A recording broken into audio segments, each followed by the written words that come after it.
Everybody agreed this actually are the best 6 teams throughout the season, and even the results during the season have justified itself here. So I think it's quite brilliant, and it gives everybody a chance to play and to show what they could do. And then at the end of the day, we'll get the best 3 teams that will not just win the title, the first one, the 2 teams that will represent Nigeria in the continent. And now the conversation is between us and the stakeholders to decide whether we continue to do this format for a couple of seasons or we can go back to our regular 20 format season. But because of the finances, because of the issues, it's easier for the clubs, based on what happened this season. 2 groups, they play fewer matches, and then now we had the playoffs, and everybody seems to say this is the best format. It gives us the best teams about it. You can see even the results from the regular season was very tough for everybody. So we don't know. We have to have a conversation from the NFF to our clubs, everybody, and the fans, the media, and decide what to do. You see, at times we need to be patient. When you have an issue, you go back to the root of the matter and resolve it. We are going to the fundamentals. Even in those days when we have matches on TV, basically we are doing 1 match, 2 matches a week. 8 matches are wasted. So I don't know why. What we are trying to do now, from the NFF to ourselves, to our sponsors, we are going to the basics to see whether we can set up a system where we can break down the cost of production, break down the cost of everything, and be able to carry all these matches live and put it on the networks, and then we can be able to commercialize it. But it's not easy because the infrastructure is not there, the challenges are there. So, and we're even working all on that, trying to find the money to do the infrastructure, to do the production, trying to find the money to do the right ambience for the stadia, and then set up a proper production that can be able to produce the games. If I can produce all these games I give to the networks, every network will take it. But the issue is the production, so we have to deal with that. The TV networks and brand, they don't do La Liga. There's somebody who does the production. The TV networks in England, they don't do Premier League. There's somebody who does the production and give it to the TV networks. So if you don't do that, there's no way we can get to where we are. But that cannot happen like that. We have a arrangement with the national broadcaster to see what we could do and everything like that. So we are working on that, but it's really not easy. But I'm sure if we are able to achieve where we are, and we do what we do, from having 2 games live on TV a week, we're going to have having 10 games. Everybody now will appreciate that this delay we had is worth it. And then we have a lot of content that we can commercialize, sell across the world, everywhere, and we make money. But it's not just the production must be top-notch. All right. Bottom line for me, where I start from, that was the LMC chairman, Chodiko, is that he agrees that the game has to be on TV. Yes. And the fact that he said, look, even if you can get 10, not just 2 per week, but he also, in that same statement, also listed the challenges. I was almost going to sleep. He was talking about this, and this. But I still believe all could be done. Well, I mean, he's the one that knows the intricate details of the challenges that are there, However, from the fan standpoint, this is we're a fifth of the way through the 21st century, I mean, we have to be able to have our local football on television, We can't be sitting here watching the Liga and all these other matches and get access to it and not have, access to what's ours, And, I mean, it's a challenge, but it's something that, needs to be done. And once that's done, it makes it more marketable, So, yeah, it's we're looking at that clip, I was like, okay, there's some sponsors in the background and all that and everything. But how well can they do that production? Because it involves money. I mean, if you don't have the money, how well are you selling your league? I mean, to me, I think Nigerian Professional Football League, after watching some games on TV, is actually marketable, it's sellable. Exactly. The great goal, no scored, you were really happy. Abdurrahman Bashir, we saw his goal, his strike. It wasn't the only one. You saw Freedom James also scoring that same goal for Ifeanyi also in the same league. Now, having maybe 1 or 2 like this, it's something that's really commercially viable. So in your own, what ways can he really try as much as possible to get this production right? Well, as you just talked about the commercial viability, they have to find the money, however it's done, to invest into it so they can make more money. Yeah. Once they can invest the money into having this production and getting out there, the league, it will be more commercially viable. So it's So it's simple. Get the money, invest in it, the money has to be put in. More money. Although without holding brief, without maybe I'm playing the devil's advocate. you know, they will tell you some of the things that they can come out to say about the Nigerian Of course, system. of course. But of I like course, what you said, of course. whatever it takes. Whatever it takes. Whatever it takes. You know? Don't tell us the problem. Don't bore us with the bad pains. Just deliver the baby, and we're going to praise you for it. And I think that's a consensus. Just get it done. Get it done. We're Nigerians. We know there will be issues. There will be things that can't be said on TV. There are some underground currents. We all understand that. Yeah, but get the games on TV, and that's all. And that would be the biggest achievement for me. Absolutely. If that can be done. All right. Still some fallout from reactions the... from it. Yeah. Benga Gubati has been talking about, you know, Rangers' season and all that, the injury they had. But then that's bygone now. But they're shifting focus to the continent and also telling most clubs on the continent that, look, they need to source for money and they can't source for the money on their own. They need the management, the owners of those clubs, which is government anyway, to actually, you know, cover the money and help the teams on the continent for them to excel. He's also loving this format, really. A tournament of this magnitude, I think, should be given more publicity. You see, you cannot ask for, you know, anything more than, you know, 6 good teams that are representing Nigerian League. So I think it was a good one. We're able to, you know, in this tournament, some of us never played ourselves in the regular league. We had opportunity of, you know, testing our strengths. And from it all, I think it was a good one. We must give kudos equally to the organizers of the tournament. And I just wish that next we have such tournament. I think it will be better arranged. We have not been getting it right from preparations.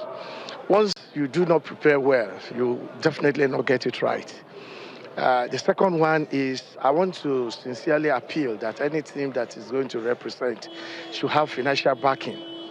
You see, with good preparation, good recruitment, and solid financial backing, I think we'll go places. Yeah, that's him right there. You know, Yemi actually loved this guy anytime he's talking. Yeah. The philosophical vibe. Delight.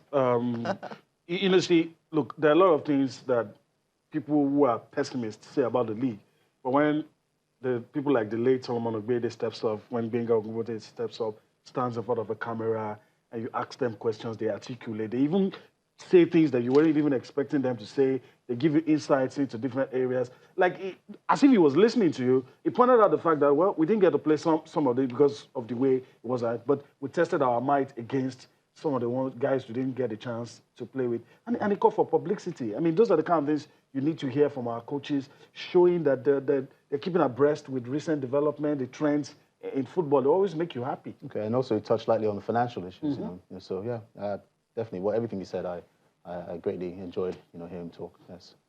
Okay, so let's talk about the ITO Cup, the round of 64. Let's give you some selected fixtures. A lot of matches will be played now that the championship playoff is done and dusted. The teams will go back and see. For the ones who couldn't get a way into the continent, this is the only route left. Let's talk about the round of 64 for the men selected fixtures. Let me run through it. Rangers and Tornado Feeders. You have KB United against Lobby Stars. Abia Warriors taking on Heartland Comets. You have Warri Wolves taking on Doma United. Rivers United taking on FC Timber Loda. You have Senegal FC taking on Mighty Jets. You have Gombe United taking on FC Ifan Yuba. You have Niger Tornado taking on Fasbir FC. These are some of the selected fixtures for you. Eimba taking on Kano Pillars Feeders. You have Yobe Desert Stars taking on Smart City. You have Gwandu United taking on Kasuna United. Oshu United taking on Shooting Stars. You have Ekiti United taking on Ebonyi United. Jigawa Golden Stars stepping up against Cecilia's beloved Insurance, Bendel Insurance, that is. You have Setraco United taking on Plateau United. You have Aspire FC also taking on Kano Pillars. A lot of interesting fixtures in this round of 64. Cecilia. Yeah, that's the way we'll just wait and see. I mean, it's usually sometimes the smaller teams get to beat the big clubs and all that. So that's what I'm you waiting expect. for upsets. And we have a club, Aqua United, who's relying on this to get into the continent. So they're defending champs. We'll see if they can really get on with it. No, they're not. Okay, let's leave that now and talk about the FIFA Women's World Cup. Straight to France, what happened to South Africa? Nigeria won their first, game of the tournament and all that, beating South Korea, we're thinking, okay, South Africa is also playing another country from Asia. Maybe they can get something out of this, but they just couldn't. China beat them by a lone goal. So it was not so much of a good performance from the South Africans. But then the first game was exciting. I mean, it took us to the heights of football where Australia had to come from 2 goals down to beat Brazil 3-2. Remember, Brazil Mata was the one who got the first time in over 20 years that Brazil is losing a game at the group stage. Absolutely. I mean, since 1995, they've never lost a group game. But Australia did it the hard way. We're 2 goals down in the first half.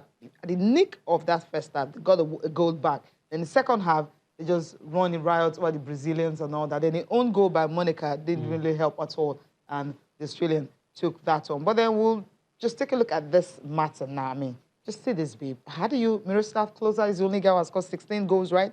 At the World Cup. So she's equal the record. Yeah, 5 different World Cups, yeah. Absolutely. Yeah. So each of the tournaments she's coming in, she's always scoring. But it was painful that she was substituted. Second half, she didn't come back into the game. Maybe one of the reasons they lost. I mean, she has her feet planted at the famous Maracana. Just shows you how she has come. Yeah. But again, our team lost.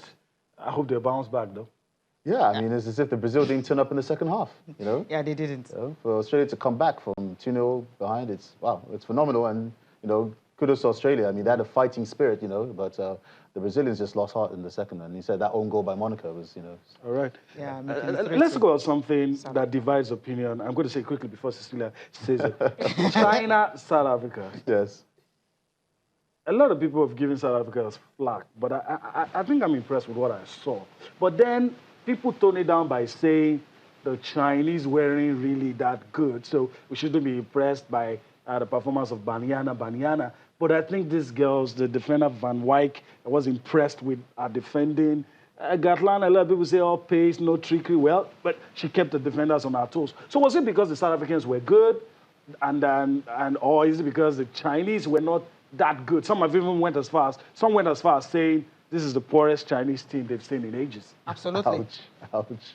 Well, I mean, them saying that just shows that, yes, China does have a pedigree when it comes to female football, So it's not the women's team of back in '99, but they're a fairly decent team, and at the same time, South Africa, really, when it came to attacking in this match, they weren't there. They weren't penetrating, yeah, they weren't. So my opinion is kind of divided myself, I want to give South Africa kudos. At least it's just 1-0, it wasn't a blowout, it wasn't like a USA against Thailand or something, So, but at the same time, defensively, I think, they worked hard. But when it comes to the offense, they were poor. Only Katlana just pace with that precision. I mean, if they had to, one of our strikers, then maybe they could have, And she's the best player in Africa right now. I mean, she's the African footballer of the year. So whether you like it or not, and Cecilia will go as far as questioning why she is, because I know that's the next place you're going. No, I'm not going there. She was good at outcome and all that, so that's why she got it. I mean, but if you put Rashida Tajibade beside that babe, come on, and that's one of our list players. Okay, that's why I'm not trying to put them down, but then let's get reactions from the Chinese and also the South Africans talking about the game that most of them didn't really enjoy at all. I think it's a great match. We have a lot of chance, but finally we won. Well, yeah, I'm very happy about this, and it's really exciting. I think Chinese performance is much better than the last game. Okay, and we strong because they can play better and better, and we hope they can going far from more than my expectation. Yes, of course, this was very good, and I'm very satisfied, and I think we played very good, and I'm proud of them. The game was very nice. We did enjoy it, though we lost. But I think for us, we're still in the learning curve because we don't even have a ladies' professional league. China, they're a bit ahead of us because of that, I think. And but besides, I think they represented us very well. There was good competition.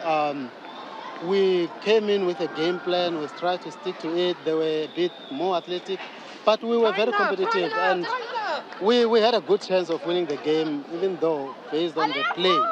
they deserve to win. But we were getting there. Next time, I'm sure we'll win. Yeah, next time they will win. And the next game is actually against Germany. Wow. Yeah. Okay, let's see if they can really win that. But then Bryce for the Kellen Swartz, that's the goalkeeper. She was brilliant. She made some crucial saves, and that actually helped save their blushes because it could have been more. But the Chinese, as we said earlier, they were not really good on the day. Okay. Move to Super Eagles now, right? Well, Okay. Let's see some fixtures for today. Okay, for today, if we have it. Let's see if we can do that quickly and move on the show. There are matches that will be played today at the FIFA Women's World Cup. Let's see if we can get that to you. Okay, that's it. Japan and Scotland, Jamaica and Italy, England and Argentina. These are the games to be played today. So we'll keep you posted, see what happens in that one. And we'll also keep our eyes peeled for the game on Monday. That's involving the Super Falcons of Nigeria. All right. Okay. So, I was going to talk about Scotland. They lost to England the opening game, and right now you're facing former champions, so it's going to be another one. But England have opportunity, of course. They can easily beat Argentina, and it's a no-brainer. If they lose that one, then the girls will be called to question. Remember last time they finished a third.